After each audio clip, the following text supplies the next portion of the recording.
York City lawmakers are calling on the NYPD and the federal government to solve the growing drone mystery spreading across the Northeast.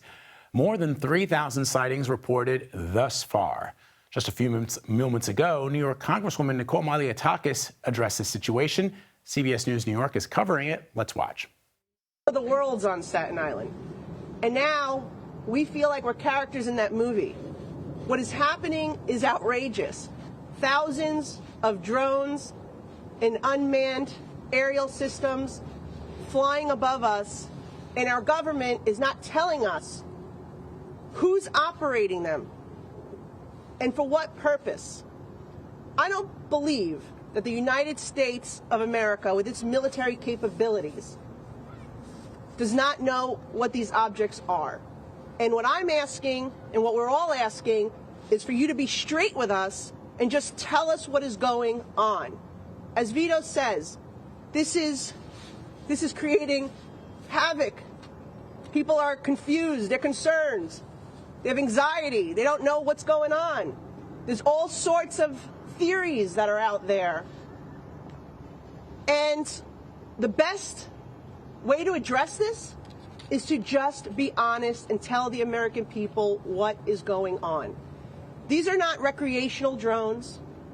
These are not, I don't believe, commercial drones, because if they are violating existing rules and regulations, which say that they need to be under 400 feet and they can't be operating in the middle of the night between sunset and sunrise. So that leaves two options. It's our government, or there's a foreign nexus. And so either our government is doing some type of surveillance activity or survey. All right, let's bring in Pramod Abichandani, Associate Professor at the New Jersey Institute of Technology. Thank you so much for joining us, Professor. Thank you for having me. So the idea that some of these could be ordinary aircraft, the wingspan was described by some as 8 feet. I heard somebody else describe it as big as a Mini, a Cooper Mini. I mean, that's pretty big for a drone, but it's probably still too small for an airplane, right?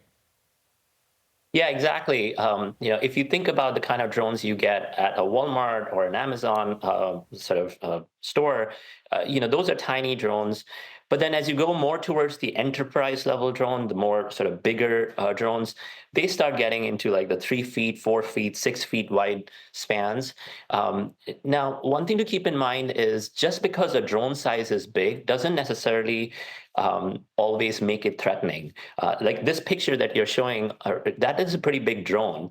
And there are drones that are used in agricultural applications, as well as just drones that are made by different companies that are quite big, and they kind of range in that 6 to 8 feet wingspan, or just the length of the arms.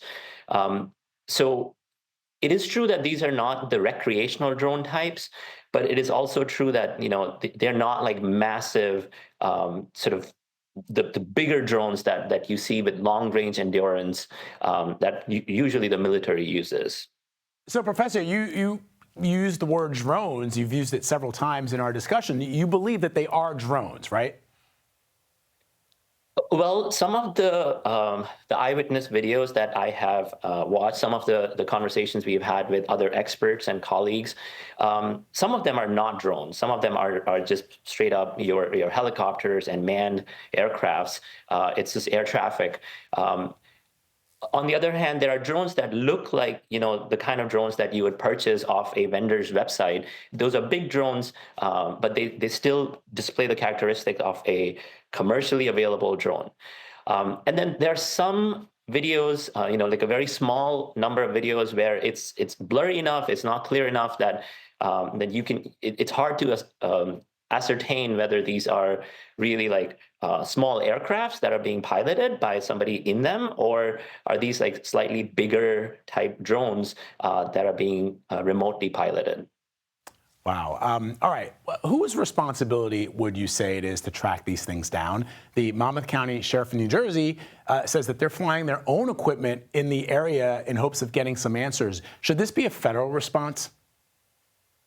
Yeah, so with drones, it takes a village, and I think it's Personally, I know that it's very hard to not only detect a drone but also track it and then ultimately interdict it, like capture it.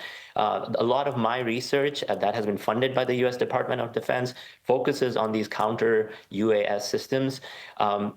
There's no simple answer to this. The only thing that is clear is it requires the whole apparatus to come together, to coordinate, to have great communication between the teams on the ground and the radar centers, just to make sure that that not a single piece of evidence is lost. Fascinating. All right, Professor Pramod Abichandani, thank you very much, sir, for joining us. Appreciate it. Thank you. Appreciate it.